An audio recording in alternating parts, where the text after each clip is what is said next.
It was always going to be the ultimate destination for today's direct action, but now what you've got are groups of riot police effectively taking up their spot because a group has broken out, we understand, from the main camp. They were kept inside the camp because they were concerned that they may have been perhaps a slightly more militant of the group. But they've broken out the back. They were stopped from going out of the main entrance. They broke through fences at the back, and effectively what's happening now is that they're being told to stay back away from the BA headquarters. But of course, these roads around here are pretty difficult to navigate. There are so many of them, so many buildings that belong to BAA that they can go down one entrance, one road, and come out another, and it's just very difficult. If you just take a look over the shoulder now, you can see that the riot police are moving forward to try and corral everybody together, to try and make sure that they can get all the protesters who they believe quite legitimately are here to protest against the expansion of Heathrow Airport. They're trying to get them all together, penned actually within the compound, the car park of the BA main building over there. But of course, it's a very, very difficult thing to do with such large numbers. There are some more peaceful groups down that way. But okay, as I say, it's all the time. It's getting more and more difficult to contain them. They are resisting police efforts to try and corral them together. But at the moment, apart from a little bit of shoving, there haven't been any arrests at all so far. But things do look pretty tense, and it can just change in a very split second. Presumably, Paul, this is a difficult operation for the police because while trying to maintain the security and maintain order in all of this, they've got to be careful not to be seen to be too heavy-handed. Yes, exactly, and really and truly, so far, what we've seen over the past week of direct action are events like protesters chaining themselves to the gates of companies that are associated with the aviation industry, and those have been handled pretty peacefully.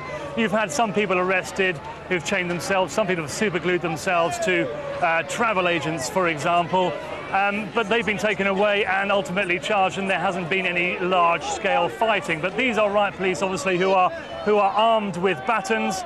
You can see that they are quite heavily armed. They do want to make sure that they can have enough power to contain all of this, but equally they don't want to make sure that they don't want to incite more violence at the same time.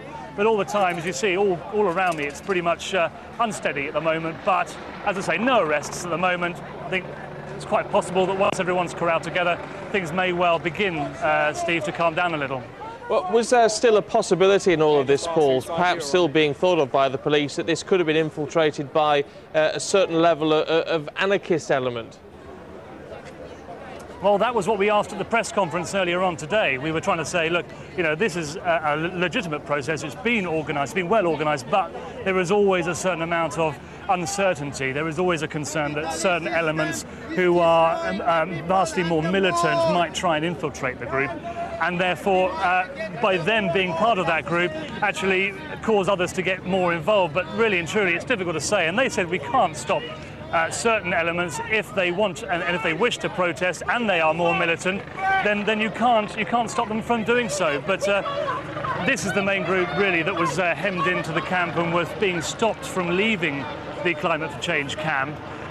We had two marches leaving earlier on, about 200 to 400 of them leaving in two separate groups, a children's march and then another march as well. Along the way, those marches have been split up and the police have taken them off in different directions that they hadn't planned, which is obviously frustrating. But all the time, they're trying to make sure that they're trying to now, once they've split all those groups up, trying to get them all back together again, this ultimately being the final destination for their week of protests. And as you can see, things beginning to calm down a bit. The number of police, it's difficult to gauge, Steve, just how many police there are altogether. But outside BAA headquarters, which is the main building over there, I'd say a good 100 and 150 police officers, riot police and general police as well. We understand also that there may well be a significant number of police within the BAA building as well. But ultimately, so far at the moment, it looks like there are no arrests, but that could of course change. OK, Paul, I know you're going to monitor the situation for us. Back to you later.